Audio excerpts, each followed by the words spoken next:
आइए इस सेशन में फिर आपका स्वागत है CES क्लासेस में। और आज हम पार्टनरशिप में एक कदम और आगे बढ़ रहे हैं और ये है साझेदारी का पुनर्गठन, रिकॉन्स्टिट्यूशन ऑफ फर्म। पुनर्गठन से मतलब क्या हुआ? यदि साझेदारी संस्था जो पहले से चल रही है उसमें कोई परिवर्तन करना होता है या परिवर्तन होता है तो उसको साझेदारी का पुनर्गठन कहते हैं। क्या क्या परिवर्तन हो सकता है? परिवर्तन नंबर 1, एक change, admission of a new partner, नए साझेदार का आना, प्रवेश करना।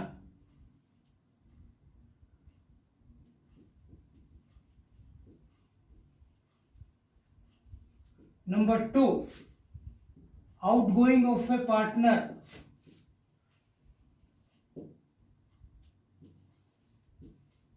किसी साझेदार का बाहर जाना। बाहर किन कारणों से जा सकता है साझेदार? नंबर 1 इसमें डेथ से, यदि उसकी मृत्यु हो जाती है तो। दूसरा, वॉलंटरीली, अपनी इच्छा से बाहर जाना चाहता है साझेदार। तीसरा, रिटायरमेंट, यदि साझेदार फर्म से रिटायर हो रहा है तो इन कारणों से साझेदार बाहर जा सकता है।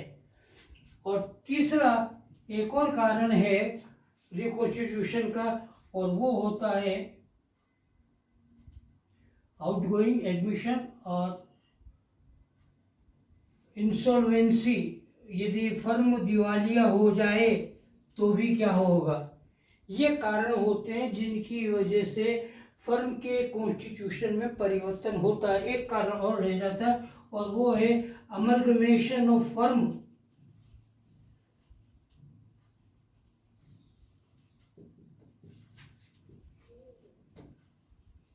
दो या दो से अधिक फर्मों का आपस में मिलना, तो पहले वाली फर्में समाप्त होती है, नई फर्में आ जाती हैं। तो ये कारण होते हैं जिनकी वजह से फर्म के कॉन्स्टिट्यूशन में, गठन में परिवर्तन हो जाता है। तो जब ये परिवर्तन होते हैं तो उन स्थितियों में हम किस प्रकार से ट्रांजैक्शंस को बुक्स में लिख सकते हैं। ठीक है, नोट कर लीजिएगा। ये कारण है रिकॉन्स्टिट्यूशन ऑफ फर्म के, पुनर्गठन के, एडमिशन होने पर, नए साझेदार के आने पर, किसी साझेदार के जाने पर। जाने के अलग कारण हो सकते हैं, साझेदार की मृत्यु की वजह से, अपनी इच्छा से या रिटायरमेंट के कारण। इंसॉल्वेंसी से भी फर्म के गठन में परिवर्तन होता है। और यह दो या दो से अधिक फर्म आपस में मिलकर के फिर व्यापार करती हैं तो उसकी वजह से भी फर्म के गठन में परिवर्तन हो जाता है। तो यदि ये कारण हो तो फिर किस प्रकार से हम इसे बुक्स ऑफ अकाउंट्स में एंटर करते हैं, आइएगा इसी पर बात कर रहे हैं। और हम ले रहे हैं साझेदार के आने पर, एडमिशन ऑफ ए पार्टनर, किसी साझेदार का फर्म में आना।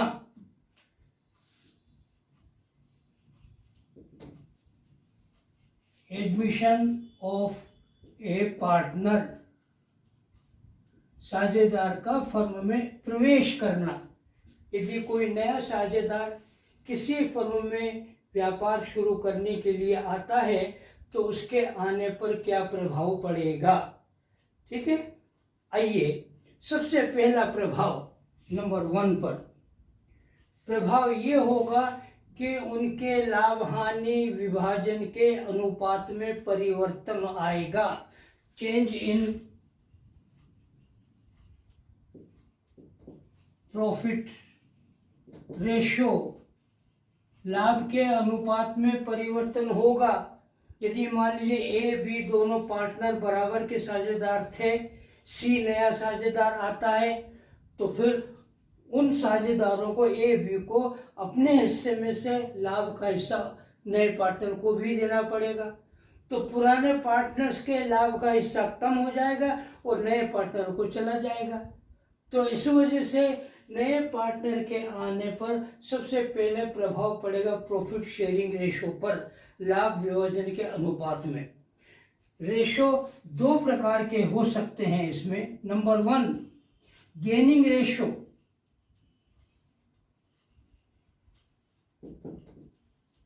प्राप्ति का अनुपात, प्राप्ति का अनुपात कैसे ज्ञात करेंगे? ये होगा new ratio minus old ratio.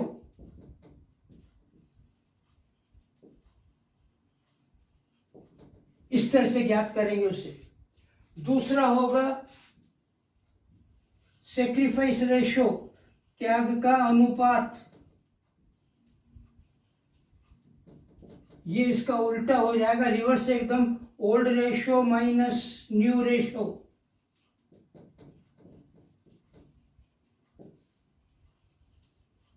ये किसी साझेदार के आने पर पहला परिवर्तन प्रॉफिट शेयर रेशो में परिवर्तन होगा, चेंज होगा। चेंज दो प्रकार से हो सकते हैं, गेनिंग रेशो होगा या सेक्रीफाइस रेशो होगा। गेनिंग रेशो का फॉर्मूला होगा new ratio minus old ratio, नया अनुपात माइनस पुराना अनुपात। सेक्रीफाइस रेशो, त्याग का अनुपात, ये इसके बिल्कुल रिवर्स होगा। ओल्ड रेशो में से नए रेशो को घटा देंगे तो ये सेक्रीफाइस रेशो आ जाएगा। एक परिवर्तन तो सबसे बड़ा नए साझेदार के आने पर ये होता है। दूसरा महत्वपूर्ण परिवर्तन, और वो कहलाता है नंबर 2 पर रीवैल्यूएशन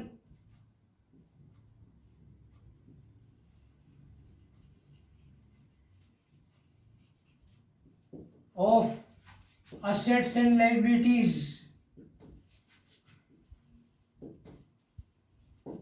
संपत्तियों और दायित्वों का पुनर्मूल्यांकन। जब कोई नया साझेदार फर्म में प्रवेश करेगा तो संपत्तियों और दायित्वों का मूल्य पुनः निर्धारित किया जाएगा।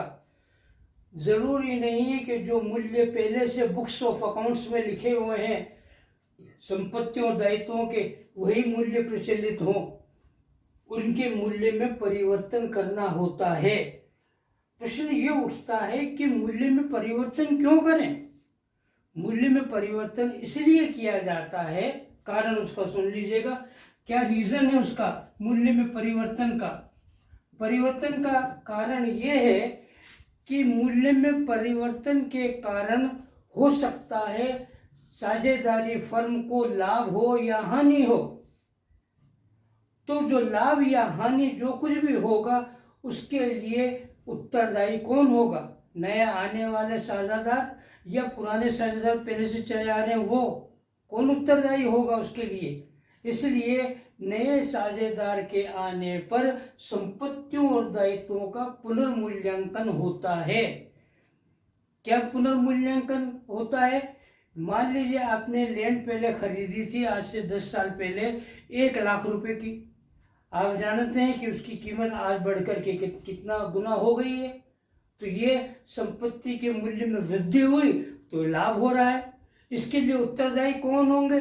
इसके लिए वो जिम्मेदार है जो पुराने साझेदार हैं, इसलिए इसका लाभ की राशि उनको मिलेगी, नए साझेदार को नहीं मिलेगी। उसी प्रकार से यदि मान लीजिए दायित्व में कोई वृद्धि होती है, मान लीजिएगा आपके 5 लाख रुपए के क्रेडिटर्स थे, अब उनके बाद में जब बुक्स की छानबीन की पता लगा 1 लाख के क्रेडिटर और नए निकल गए, तो ये 1 लाख रुपए की हानि हो गई फर्म को। इसके लिए नया साझेदार क्यों उत्तरदायित्व लेगा? ये तो पहले से चला आ रहा कार्य है। इसलिए इस हानि को भी पुराने साझेदार वहन करेंगे, नए साझेदार का कोई लेना देना नहीं है। इसलिए इन कारणों से संपत्तियों और दायित्वों का पुनर्मूल्यांकन करना होता है। अब जरा देखिएगा संपत्ति और दायित्व के पुनर्मूल्यांकन पर क्या प्रभाव पड़ता है।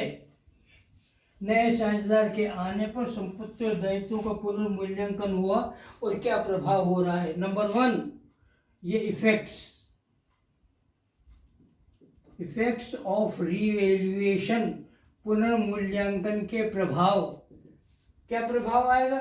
पहला, संपत्ति के मूल्य में वृद्धि हो रही है, increase in value of assets. यदि संपत्तियों के मूल्य में वृद्धि हो रही है तो ये एक प्रकार का लाभ है।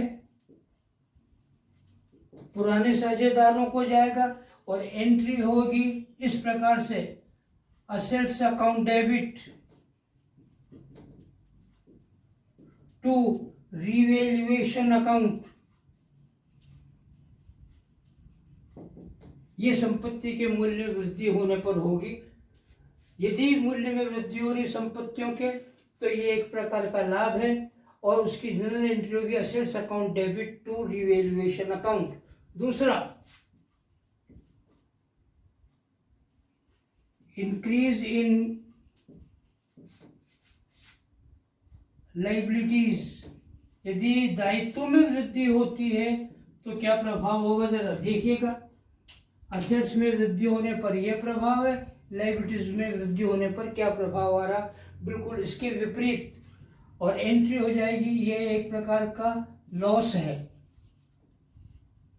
और एंट्री होगी आपके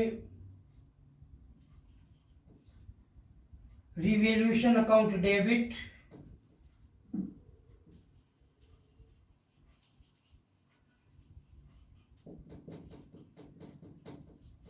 टू लायबिलिटीज अकाउंट। लायबिलिटीज और असेट्स जो डेबिट क्रेडिट किए गए हैं, इनका मतलब उस संपत्ति का या दायित्व का नाम होगा। तीसरा, decrease in assets.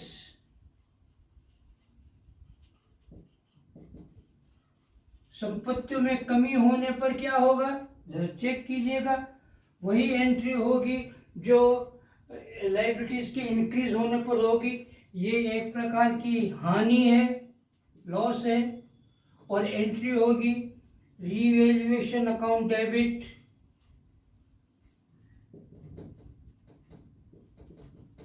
To assets account.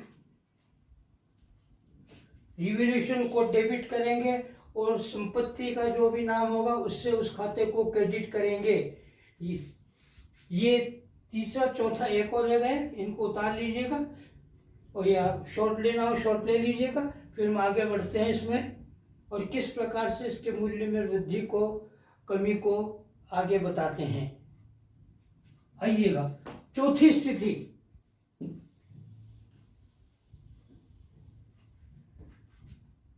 Decrease in liabilities.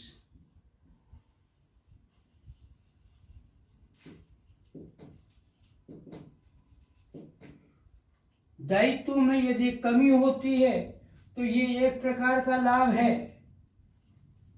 Profit. और एंट्री होगी इसकी लायबिलिटीज अकाउंट डेबिट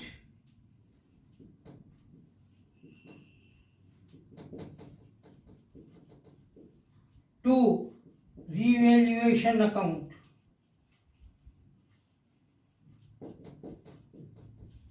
ये देखिएगा, ये चार प्रकार के प्रभाव पड़ेंगे संपत्तियों और दायित्वों के मूल्यांकन के कारण। चार प्रकार के प्रभाव होंगे। संपत्तियों में वृद्धि हो रही है, एक प्रकार का लाभ है। संपत्तियों में कमी हो रही है, एक प्रकार की हानि है। दायित्व में वृद्धि हो रही है तो एक प्रकार का लाभ है। दायित्व में कमी हो रही है तो एक प्रकार का लाभ होगा। ये इसमें बताया गया है। यदि संपत्तियों के मूल्य में वृद्धि हो रही है तो लाभ है। लाभ जब भी होगा तो रिवैल्यूएशन को क्रेडिट करेंगे और हानि होगी तो रिवैल्यूएशन को डेबिट करेंगे। एक प्रमुख नियम सुन लीजिए फिर वापस। यदि संपत्तियों दायित्वों के मूल्य में वृद्धि के कारण यदि लाभ होता है तो रिवैल्यूएशन अकाउंट को क्रेडिट करें और संबंधित खाते को, चाहे वो संपत्ति का या दायित्व का हो, उसको डेबिट करें। इसके विपरीत दूसरी स्थिति आ सकती है। यदि पुनर्मूल्यांकन के कारण यदि लाभ हो रहा है तो एंट्री हो जाएगी संबंधित पूंजी, संबंधित संपत्ति का खाता या दायित्व खाते को डेबिट करें, रिवैल्यूएशन को क्रेडिट करें। हानि होने की स्थिति में विपरीत होता है, रिवैल्यूएशन को डेबिट करें और संबंधित जो खाता होगा संपत्ति या दायित्व का उसको क्रेडिट करें। ये एक प्रमुख नियम है। उसके 4 भाग हम अलग अलग तरह से समझ सकते हैं। ये 4 भाग इसलिए अलग अलग किए गए हैं, परंतु नियम एक ही है। मूल्य में परिवर्तन के कारण लाभ होना या हानि होना। लाभ होने की स्थिति में रिवैल्यूएशन को क्रेडिट करें, हानि होने की स्थिति में रिवैल्यूएशन को डेबिट करें। ये प्रमुख नियम है जिसका ध्यान रखना है। अभी इस समय इतना ही पर्याप्त है।